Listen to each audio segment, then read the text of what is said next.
2 years had passed since I last set foot in my grandfather's old lake house, a weathered retreat I'd been avoiding while city life buried me in construction deadlines and office chaos.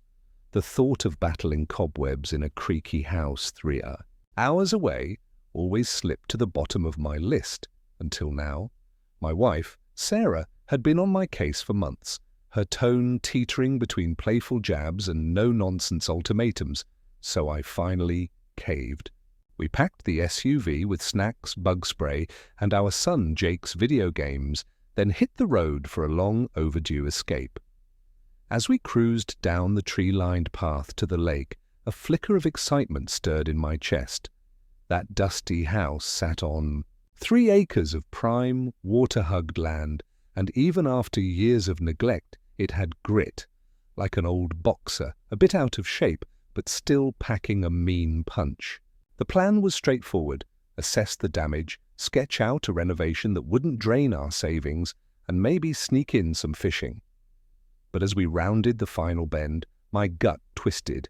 A shiny silver Range Rover and a red crossover sat in the gravel drive, uninvited. No one should have been there. My grandfather passed years ago, and I hadn't given anyone permission to set foot on this land. Sarah leaned forward, her voice tight. "Tom, is someone living here?" Before I could respond, I caught movement on the deck. 2 women in swimsuits, sipping wine and laughing under my grandfather's crumbling pergola. A kid with a towel bolted past, nearly bumping into Jake, who gawked from the back seat. I cut the engine, stepping out slowly, my mind racing between a trespassing mix-up and some bizarre open-house party. A guy in flip-flops strolled over, grinning like we were old pals. "Hey, you must be the next guests. Karen said someone might check in later." My jaw practically hit the ground. "I'm sorry." "What? Have you ever dealt with unexpected intruders on your property? Or maybe an HOA overstepping their bounds? Which city in the United States are you watching from? Drop a comment and share with us if you've had any confrontation with an HOA. We'll narrate your story on our channel. Guests? Yeah, this place is awesome. Karen D hooked us up through some private site. She said the previous owner sold the place and she manages it now for the HOA. He held up his phone with a reservation confirmation. The header, Redfront Haven property managed by Karen D. I took the phone, blinking hard. There it was, my house, my porch, my grill. The rate, $250 a night. Weekly discounts available. Sarah stepped beside me, her voice low. "Tom, this is your house. What the hell is going on?" I didn't answer. I was still staring at the listing, trying to process the absurdity. Karen D, I'd heard the name. Some new president of the local HOA. A woman with a reputation for calling the cops if your grass got a half-inch too ambitious. But this, I handed the phone back. "I'm going to need you all to finish your stay and be gone by the end of the week." The guy looked startled. "Wait, you're not part of the rental service?" "No, I'm the owner, the real one." He laughed, awkward and unsure. Karen said, "She said she had the rights." "Yeah," I muttered, heading for the house. "She's about to find out she didn't." That night I barely slept. Not because the beds were uncomfortable. Hell, I hadn't even made it that far, but because I couldn't stop staring at my laptop screen, eyes burning as I clicked through site after site. There it was, again and again. My house, listed as a luxury lakeside retreat curated by Karen D and the crown jewel of our HOA managed vacation portfolio. Portfolio? What portfolio? And since when did the HOA run vacation rentals? The listings were slick, professionally taken photos with tasteful lighting, even drone shots. Shots I'd never seen before in my life. The grass looked too green, the shutters repainted a glossy navy, and someone had apparently installed hanging string lights along the porch railing. my porch, my damn railing. I clicked on the reviews next and my stomach twisted. Dozens of them going back over a year. Charming. Spot. Karen was so welcoming. Great weekend getaway. Loved the fire pit. We'll be back next summer. I even found a comment calling it the flagship of Lakeshore Cove HOA's hospitality program. It was like reading fan fiction written about my life by a lunatic. The next morning, while Sarah took Jake into town to grab some groceries and cool off, I started calling every short-term rental site listed. I gave them property IDs, listing numbers, everything I could. Most reps were polite, but sad. They confirmed the listings existed, yes, but they couldn't provide information about the hosts, beyond the public profile name. Karen D., he executive host. I slammed the laptop shut. Mid-afternoon, I walked the perimeter of the house. New solar path lights, an upgraded garden hose rack, freshly laid gravel under the deck. Somebody had been sprucing things up on my dime. Whether she was pocketing rental income or running some HOA-funded fantasy island, I didn't know yet. But it smelled like fraud. And then, as if summoned by the rising heat of my rage, she showed up. I heard the familiar click-clack of heels on gravel before I saw her. Blonde bob, expensive sunglasses. That tight-lipped smile you get from people who say, "I'm just trying to help," right before destroying your life. Karen Doyle. She didn't even look surprised to see me. "Oh," she said, adjusting her tote bag. "I didn't realize you were staying. Usually the check-ins are on Fridays, but cut the act," I snapped. "This is my house. You're not a realtor. You're not a manager. You're a trespasser who's been profiting off my property for over a year." Her smile didn't waver, but her tone shifted, just slightly sharper. "That's quite the claim. I've been maintaining this property in your absence. You abandoned it." The HOA had to step in. I've curated a reputation for this location, and I've invested in my house. I barked. "You never had my permission. You never even asked." She gave a small shrug, as if I were making a fuss about borrowed sugar. "Nobody else complained. I've enhanced community value. The guests have been lovely." "The guests," I muttered. "Yeah, I'll be talking to them and the police and a lawyer." That got her attention. Her lips tightened, her eyes narrowed behind those designer shades. "Well, that's your right," she said, her voice now dipped in ice. "But just know HOA policy backs me. The community appreciates what I've done here." I stared at her. "We'll see what the law has to say about that." She turned on her heel and walked off as if she hadn't just admitted to orchestrating the most casual burglary of the century.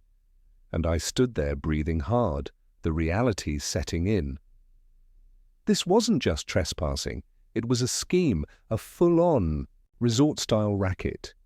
And it was time to shut it down. The first thing I did the next morning was change every damn lock. Front door, back door, tool shed, even the ancient padlock on the boathouse that hadn't worked since Bush was in office. Then I installed motion lights, threw up 6 fresh private property, no trespassing signs, and parked my truck sideways at the driveway entrance like a blockade. Subtlety was dead. Karen had declared war, and I was done playing nice. Later that afternoon, while I was drilling the last bracket for a new gate latch, I heard tires crunching gravel. I turned around and nearly laughed. There she was again, Karen, marching up in full battle dress, collared shirt with the HOA emblem, clipboard, sunglasses, and flanked by 2 guys in matching black polos that read HOA Community Security. One of them was chewing gum with the enthusiasm of a cow. The other wore tactical sunglasses like he was about to breach a meth lab. "Mr. Bennett," Karen called, voice sweet but tight. "We are going to need access. We have a confirmed reservation checking in at 5. I stepped away from the gate and leaned on the fence post. No one's checking in ever again. This property is closed indefinitely. One of the henchmen stepped forward, puffing up like a poorly trained German shepherd.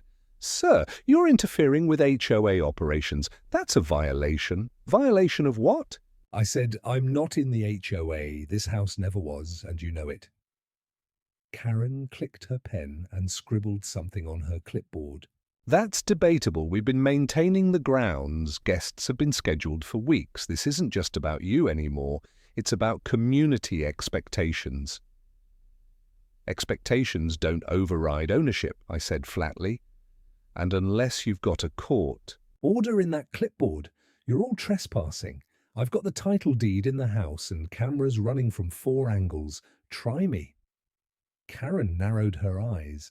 Then I'm calling the police. You're threatening guests with unlawful occupancy denial. Please do, I said, pulling out my phone. I've been meaning to introduce myself. 20 minutes later, a sheriff's cruiser pulled up. A young deputy got out, one hand resting on his belt as he took in the scene. 3 tense HOA goons and one angry guy with a cordless drill. Karen launched into her pitch, playing the victim.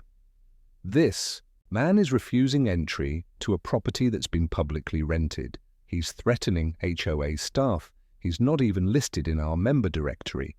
The deputy turned to me. I handed over my ID, title documents, and a manila folder, fat with listing screenshots, timestamps, and a notarized affidavit from my lawyer.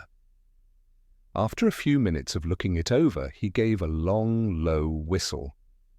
Ma'am, he said, turning to Karen, this property legally belongs to Mr. Bennett. There's no record of transfer, lease, or HOA jurisdiction. You don't have a leg to stand on. But he's interfering, she started, but the deputy cut her off. You're trespassing. One more incident and we'll start issuing citations. Is that clear?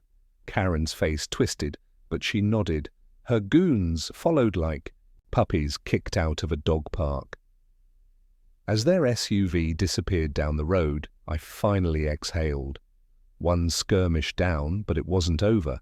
Not by a long shot. It was time to stop reacting and start playing offense. Karen was too smooth, too rehearsed.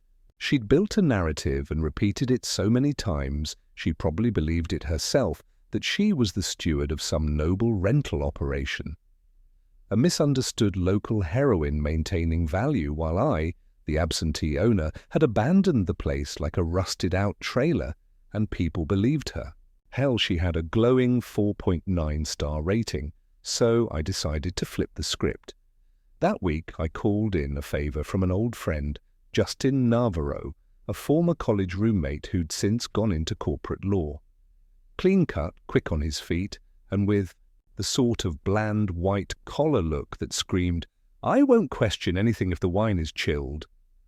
Perfect for a test run, he posed as a tourist, reached out to Karen D through one of the rental platforms still hosting the listing. The response was almost immediate, bubbly, welcoming, and weirdly intimate. She called herself a community liaison and described the house as part of a private HOA lake experience.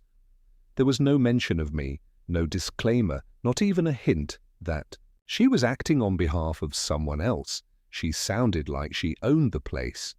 The kicker, she even gave Justin a digital welcome packet. It had PDF maps, codes to a keypad lock I'd already ripped out, and a document labeled Limited Property Access Agreement.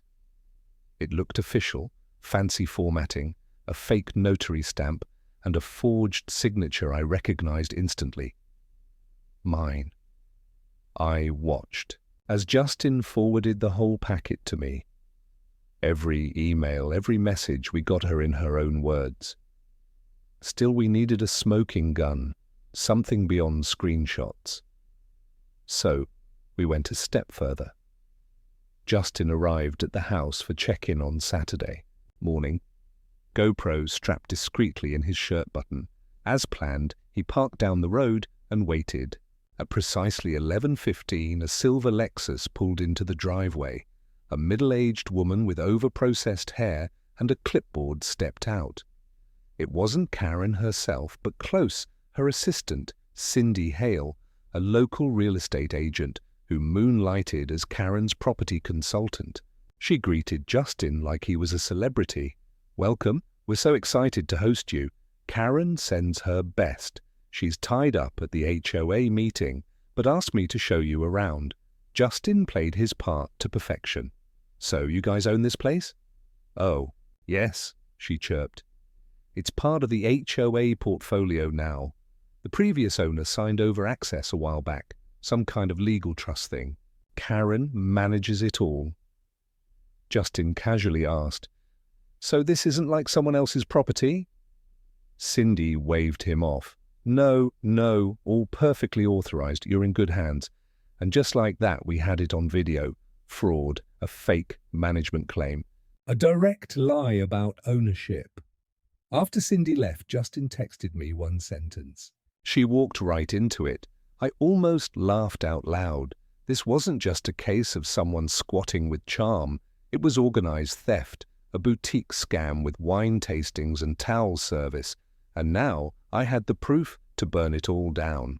With Cindy's little monologue now captured on video, the walls around Karen's rental kingdom were starting to buckle.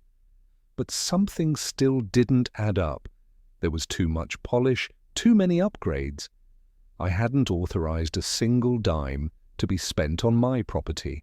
Yet somehow, the house looked like it had been curated by a Pinterest-obsessed real estate agent on a stimulant binge. So I went digging. I pulled the HOA's publicly available annual budget reports, those dry little PDFs no one ever reads, and spent 3 evenings in the lake house with my laptop and a bottle of cheap scotch, clicking through every line item like a forensic accountant with a personal grudge. And there it was listed under community enhancements, and shared use spaces were entries like wide gazebo repairs, $3,400, deck restoration lakeside zone, $7,600, and the one that made me spit whiskey, jacuzzi replacement premium unit, $11,200. There was only one lakeside gazebo in the neighborhood, mine.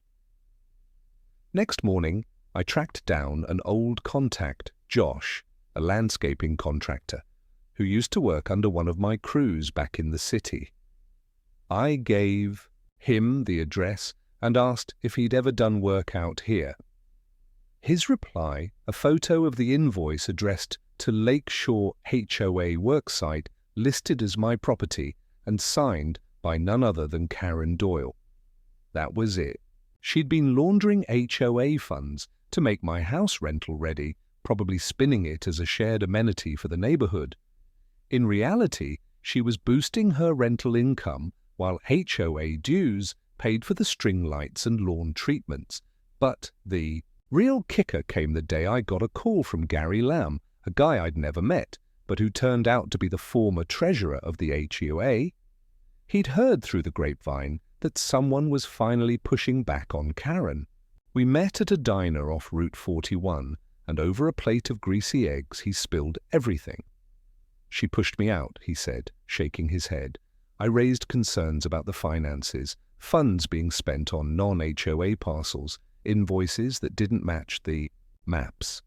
A month later, I was voted out in a closed-door meeting. She runs that board like a cult. Then Gary leaned in, and here's something no one wants to talk about. She has a record. Fraud. Petty real estate scam back in Nevada about 10 years ago. She changed her name, used her maiden name on HOA filings to dodge background checks. I froze. "You're serious?" Gary nodded. "I found it the day she was nominated." I flagged it. They ignored me, said it was too late to reconsider. I stared at my coffee like it had betrayed me. This woman wasn't just bold, she was experienced. That night, my lawyer ran a check using her original name, Karen Mullins, and there it was, convicted of wire fraud and falsifying property records. In 2012, pled out, sealed in most databases, but not sealed enough. We gathered everything into a tidy little folder labeled Predatory History Exhibit C. If Karen thought her little rental circus could survive in daylight, She was about to find out what it felt like to get scorched. It happened at 2:42 a.m. Not that I was asleep. I'd been sitting in the living room with a mug of burnt coffee and a loaded browser tab of how to file a civil suit against a homeowners association. That's when my phone buzzed. Motion detected. Backyard. West fence. I glanced at the screen. 3 heat blobs on the thermal overlay. One of them was wearing a backpack. Another held what looked suspiciously like bolt cutters. The third had a damn clipboard. No way. I stepped to the window and peeked through the blinds. There they were, like raccoons in Lululemon, dressed all in black. Well, black and tactical beige. They were crouched near my fence, whispering and gesturing like they were about to breach an embassy, not hop into a middle-aged man's backyard. And leading the charge, Karen Doyle in yoga pants and a windbreaker with HOA President printed in Comic Sans on the back.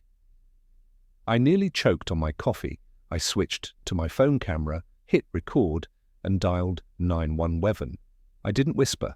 I wanted them to hear me. "Hi, yes, this is Tom Bennett. I've got 3 trespassers trying to enter my private property.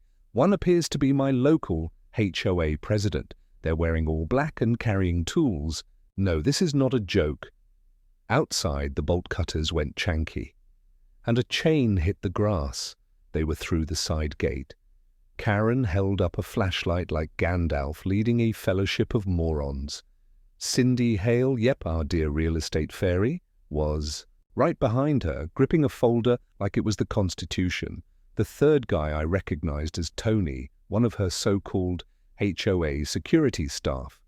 He was built like a vending machine and had the situational awareness of a carrot. They crept past the koi pond and made a beeline toward the back deck. Cindy muttered. "Do you think he's here?" Karen whispered back. "Doesn't matter. We're just performing an emergency property audit." "Emergency audit, my ass." I walked out onto the porch and flipped on the floodlights. 3 deer in headlamps. Karen's clipboard fell into the hydrangeas. "Evening," I said. "Bit early for a brunch meeting, don't you think?" Tony froze mid-step like a kid caught raiding the cookie jar. Cindy took an actual step back, heels sinking into the mulch. Karen recovered. "Fastest." Of course she did. "This property is under HOA inspection," she barked, with the confidence of someone who had clearly rehearsed this moment in the mirror. "You're obstructing official community business." "You're breaking and entering," I replied. "And there's about to be a 4th person joining this conversation. He has a badge." As if on quay, headlights lit up the trees. Sheriff's cruiser. Blue and red strobes painting the scene like a low-budget rave. Deputy Daniels stepped out, blinking, like he couldn't believe what he was seeing. "Karen, why are you on this man's property at 2:45 in the morning?" She straightened her spine like she was preparing to accept an Oscar. "Officer, we're investigating irregularities in community access. I have authorization." Daniels cut her off. "You do not. I've reviewed the case. This property is not under HOA jurisdiction, and unless you're auditioning for a very stupid reboot of Ocean's 11, I suggest you shut it down." Tony raised his hands. "I was just here to carry stuff." "Yeah, I said like the bolt cutters," Karen sputtered. "You don't understand. This property is vital to community image. It belongs to us in spirit." Daniels pulled out his cuffs. "Karen Doyle," he said calmly, "you are under arrest for trespassing, attempted fraud, conspiracy to commit unlawful entry, and possibly my favorite, bringing a clipboard to a felony." As he clicked the cups, she yelled, "This is a witch hunt. I am the face of this neighborhood. I have rights." He guided her toward the cruiser. "And I have a booking sheet. Let's compare notes." As the cruiser drove off, lights fading, I stood barefoot, on my deck in pajama pants and a robe, sipping what was left of my coffee. Not a bad start to the morning. Courtrooms smelled like polish and tension, a mix of lemon disinfectant, old wood, and suppressed rage. Karen sat at the defendant's table in a navy blue blazer, at least 2 sizes too tight for her ego. Her expression was a masterclass in performative outrage, wide eyes, dignified frowns, the occasional headshake at her attorney's whispering. Beside her, Cindy fidgeted like a kid about to take a math test in a language she didn't speak. Tony wasn't present. He'd flipped and taken a plea deal in exchange for testifying. Smartest move he ever made. My lawyer, Paul Keller, silver-haired, steel-nerved, and built like a courtroom predator, stood tall with a stack of files and an expression that said, "I eat fraud for breakfast." Opening statements were fire and gasoline. Karen's defense tried to argue that the entire incident was a misunderstood property arrangement, that she had been fulfilling a communal need and believed in good faith that the house had been abandoned. Paul stood and simply said, "We'll prove otherwise with her own words, her forged documents, and her previous felony record." The courtroom stirred. Karen's eyes twitched. Over the next 3 days, the prosecution brought out everything. Video of Cindy falsely stating that the home was part of the HOA portfolio. Copies of invoices paid from HOA funds for my landscaping and jacuzzi. Screenshots from Karen's rental accounts, the fraudulent welcome packet with the forged signature.